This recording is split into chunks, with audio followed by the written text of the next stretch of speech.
מאז שהתחילה המלחמה, עכשיו עם כל המרגלים האלה, פחד אלוהים. אני השבוע שוטטתי באיזה אתר סקס.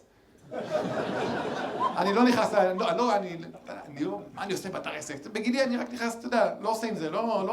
נכנס להתעדכן, כמו ynet, ברמה כזאת. ואז קפץ לי כזה במסנג'ר, מישהי קפצה לי במקביל במסנג'ר, וכותבת לך, וכותבת איזה יפהפייה, כותבת לי היי, בעברית, כאילו היי, מאוד אוהב את הקטעים שלך, עכשיו אני ישר אמרתי, אין מצב, או בוט או מרגל, כן, ברמה כזאת. יפהפייה, אני מסתכל, ישר יש לי מראה, תמיד על המחשב, מסתכל במראה, לא, היא לא פונה אליך בבית, זה אין מצב, זה לא אתה. אני יודע איך, אני נראה, לא צריך לזה. ולמחרת, מדברים בטלפון, מתחיל לשלוח לי כזה סטקסטים, מתחיל לדבר כזה, היא אומרת לי, אתה יכול לצלם את עצמך בלי חולצה? אוקיי, זה מה אכפת לי, צלמתי בלי חולצה. גבר, אתה יודע שאמרתי, אתה יכול לצלם גם בלי חולצה? הורידה חולצה, שולח לי תמונה בלי חולצה, ואני כזה רואה סבבה, אמרתי, אתה יכול ככה רק עם תחתונים? אמרתי,